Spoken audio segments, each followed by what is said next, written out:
कभी कभी शादी के बाद भी रिश्तों में वो गहराई नहीं आती जिसकी उम्मीद दिल हमेशा करता है। आज की कहानी है नेहा और आर्यन की अनकही ख्वाहिशें। आर्यन और नेहा की शादी को अभी 2 साल ही हुए थे। शुरुआत में उनकी जिंदगी हंसी, रोमांस और नोक झोंक से भरी हुई थी। आर्यन मुस्कुराते हुए, नेहा, तुम्हारी हंसी मेरी थकान मिटा देती है। दोस्तों, अगर आपको कहानी पसंद आती है तो आप इस चैनल को सब्सक्राइब करें।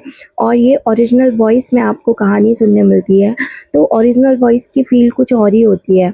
तो आपको कहानी अच्छी लगती है तो आप चैनल को सब्सक्राइब करें। और इस चैनल पर शाम को 7 बजे रोज़ कहानी अपलोड हो जाती है, तो आप अपना प्यार दिखाएं, लाइक करें, कमेंट करें और शेयर करें।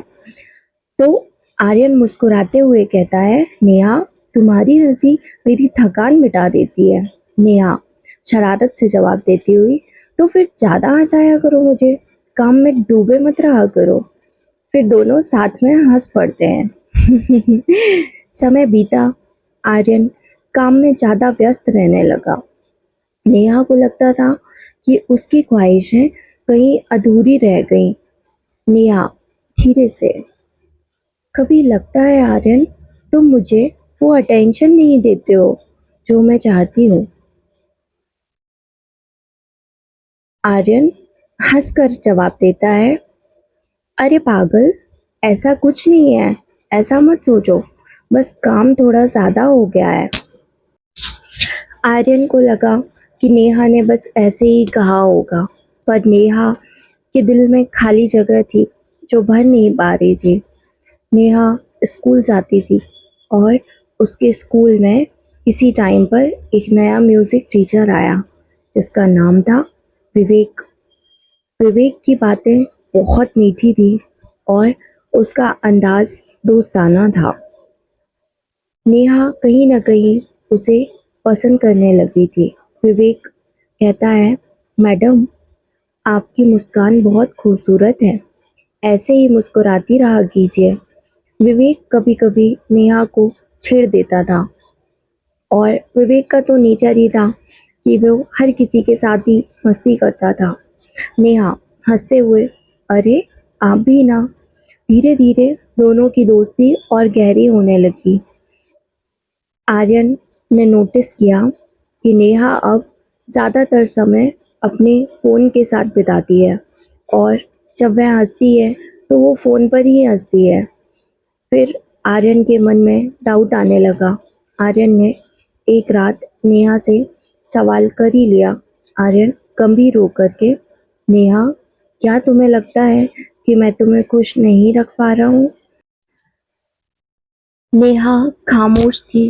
नेहा की आंखें झुकी हुई थी और उसकी इस चुप्पी ने आर्यन के दिल को तोड़ दिया। आर्यन ने नहीं सोचा था कि आगे कभी ऐसा होगा। नेहा ने अपना मन विवेक पर लगा लिया था। नेहा और विवेक की नज़दीकियाँ बढ़ चुकी थी और एक दिन विवेक ने नेहा से सच कह दिया।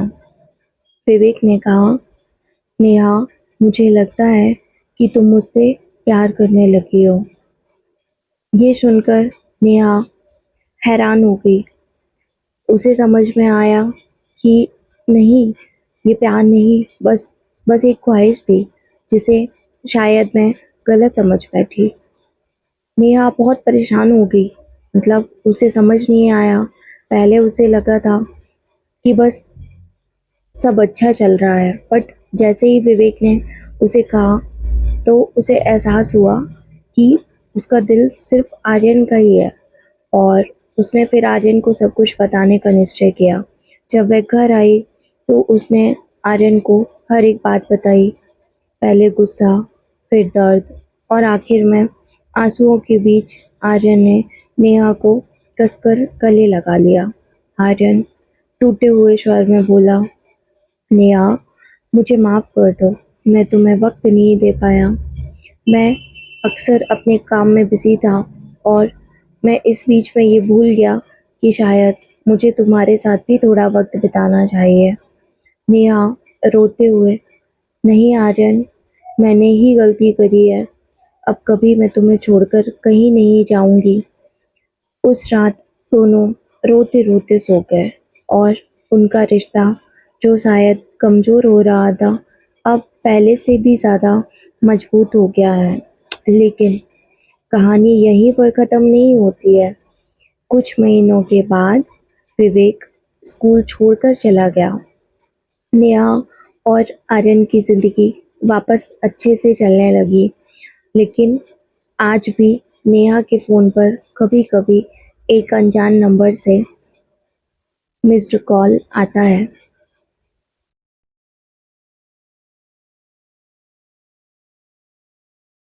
यह कहानी यहाँ पर ख़त्म हुई और कहानी थोड़ा छोटी थी, बट कहानी बहुत अच्छी थी। आजकल ज़्यादातर रिश्ते इसीलिए टूट जाते हैं क्योंकि 2 लोग आपस में शादी तो कर लेते हैं, बट उन दोनों के पास ही एक दूसरे के साथ बिताने के लिए समय नहीं रहता।